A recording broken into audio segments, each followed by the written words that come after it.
अस्सलामुअलैकुम, मेरा नाम शेफ अफजल है और आज मैं आपके साथ एक मीठे की ज़बरदस्त रेसिपी शेयर करने लगा हूं। तो आज दोस्तों हम बनाएंगे इंडिया पाकिस्तान की ट्रेडिशनल मिठाई मोतीचूर के लड्डू। मोतीचूर के लड्डू की मिठाई को किस तरीके से आप अपने घर में अपने किचन में बहुत ही आसान तरीके से घर के बर्तनों के साथ घर की चीज़ों के साथ ही बना सकते हैं, आज की वीडियो में आपको बताऊंगा और एकदम इंस्टेंट तरीका बताऊंगा, फटाफट से आप इसको बना सकेंगे। परफेक्ट मेजरमेंट के साथ आपको बताऊंगा और इंशाल्लाह दोस्तों जब भी आप ये ताज़े ताज़े लड्डू बनाकर अपनी फैमिली को खिलाएंगे, खुद खाएंगे, तो यकीन करें आपके दिल से निकलेंगी दुआएं बहुत सारी, क्योंकि रेसिपी बहुत ही ज़बरदस्त है। और ख़ासकर मोतीचूर के लड्डू जब आप ताज़े ताज़े खाएं ना तो आपको बहुत मज़ा करते हैं खाने में। तो रेसिपी इंशाल्लाह ऑथेंटिक रेसिपी है, आपको मज़ा आएगा ये वीडियो देखकर। तो फिर बिना टाइम ज़ाय किए चलते हैं इस ज़बरदस्त रेसिपी की तरफ और इसको बनाना स्टार्ट करते हैं। बिस्मिल्लाहिर्रहमानिर्रहीम। 2 कप दोस्तों मैं ले रहा हूँ बेसन, जिसका वज़न है तकरीबन 250 ग्राम। मेजरमेंट आपने देख लेनी है, कितना मैं पानी ले रहा हूँ, कितना बेसन ले रहा हूँ और आगे चल के कितनी चीनी लूँगा। तमाम चीज़ें आपने इसी तरीके से लेनी है, ठीक है। सबसे पहले बेसन को अच्छी तरीके से छान लेना है। चाहे आपका बेसन छान के भी आपने रखा हो फिर भी दोबारा से छान लें, क्योंकि इसके अंदर गुठलियाँ नहीं होनी चाहिए। सबसे पहले जिस कप से आपने बेसन नापा था उसी कप से 1 कप पानी का इसमें ऐड कर देना है।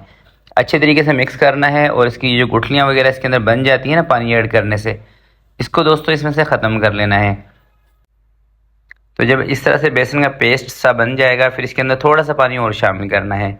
तो आधा कप पानी इसके अंदर मैं और शामिल कर रहा हूँ और आपको बता भी दूंगा कितना पानी हमारा 2 कप बेसन के अंदर लगेगा। मेरे हिसाब से बस अब ये पानी बिल्कुल परफेक्ट है और पानी हमें इसके अंदर नहीं ऐड करना पड़ेगा। तो याद रखिएगा, इसको बहुत ज़्यादा आपने थिक नहीं करना होता और बहुत ज़्यादा पतला भी नहीं करना होता। तो ये दोस्तों बिल्कुल रेडी हो चुका है। अब इसको फ्राई की तरफ लेके चलते हैं और इसको फ़ौरन से आप फ्राई कर लें, कोई रखने की ज़रूरत इसको नहीं है कि स्टे दे दें, टाइम दे दें, ऐसा कोई सीन नहीं है। डायरेक्ट आप इसको फ्राई कर सकते हैं।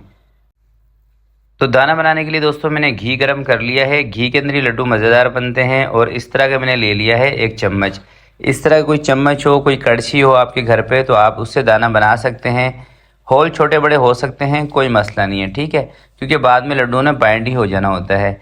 और इसको आपने फ्राई करना है, थोड़ा सा ऑयल का टेम्परेचर तेज़ रखना है। अगर दोस्तों आप ठंडे ऑयल के अंदर इसको फ्राई करेंगे ना तो सारा घी जो है ना वो इस दाने के अंदर भर जाएगा, आप यूँ समझ लें। तो ऑयल का टेम्परेचर थोड़ा सा ऐसा होना चाहिए कि ये फ़ौरन से ही ऊपर आते रहें दाने, और थोड़ा थोड़ा बेसन आप इसके ऊपर चम्मच के ऊपर डालेंगे ना तो खुद ब खुद ये नीचे गिरते रहेंगे।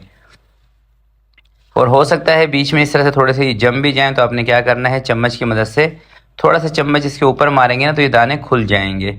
और आपने इसको इतनी देर तक फ्राई करना है जब तक ये अच्छी तरीके से कड़क ना हो जाए। जैसे ही ये कड़क हो जाएंगे आपने इनको बाहर निकाल लेना है।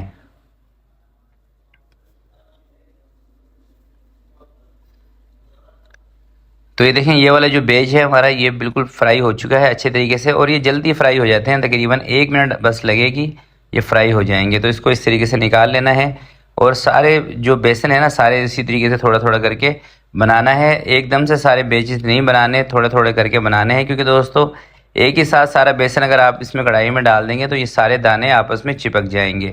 और जब दाने बिल्कुल आपस में चिपक जाएंगे तो फिर ये मोतीचूर के लड्डू नहीं बनेंगे, ये फिर बिल्कुल चिपके हुए दाने वाले लड्डू बनेंगे।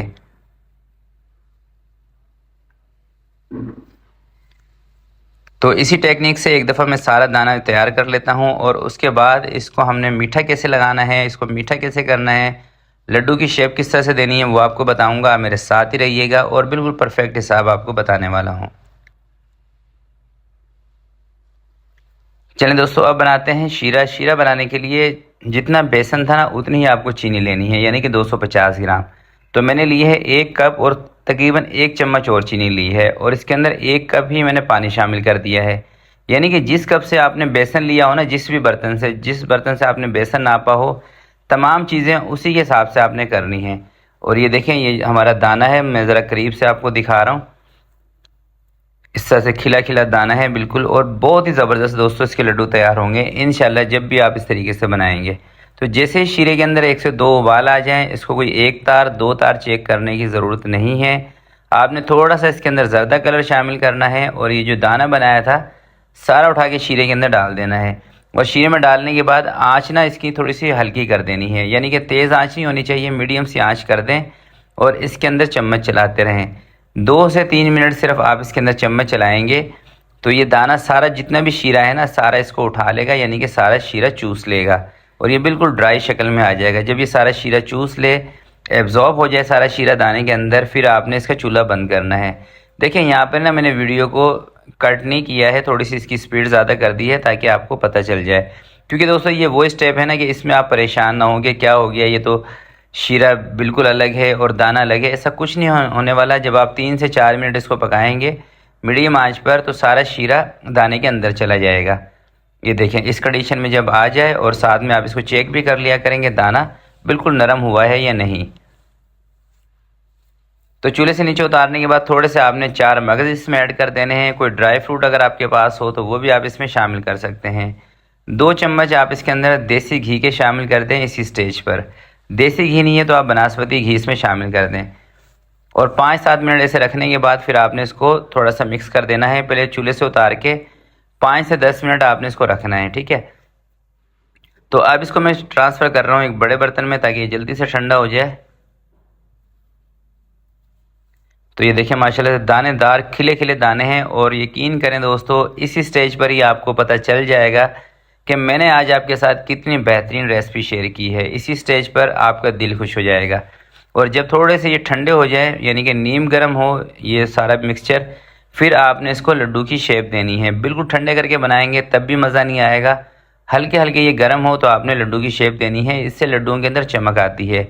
अगर आपका कमर्शियल काम है फिर आप इसके अंदर थोड़ा सा लिक्विड ग्लूकोज का इस्तेमाल भी कर सकते हैं। तो ये देखें लड्डू मैंने सारे बना लिए हैं, और एक एक लड्डू पे थोड़ा सा चांदी का वर्क लगाया है। अब बारी आती है कि एक पीस में ज़रा आपको तोड़ कर दिखा दूँ। बिस्मिल्लाहिर्रहमानिर्रहीम। अच्छा लगे हाथ आपको ये भी बता देता हूँ कि इसकी शेल्फ़ लाइफ कितनी है। देखें दोस्तों इन लड्डुओं की शेल्फ़ लाइफ ज़्यादा नहीं होती। आप इसको गर्मियों के मौसम में 2 से 3 दिन के अंदर आप इसको इस्तेमाल कर सकते हैं। ज़्यादा दिन रखेंगे तो फिर ये ख़राब हो जाएंगे, ठीक है। तो 2 से 3 दिन के अंदर आपने इसको इस्तेमाल कर लेना है, और इसको फ्रिज में फ्रीज़र में नहीं रखना, रूम टेम्परेचर पर आपने इसको रखना है। तो आज की वीडियो के लिए इतना ही। आपसे मिलते हैं किसी नेक्स्ट वीडियो में। तब तक के लिए अपना बहुत सारा ख्याल रखिएगा, अपने वालिदैन का ख्याल रखिएगा। अल्लाह हाफिज़।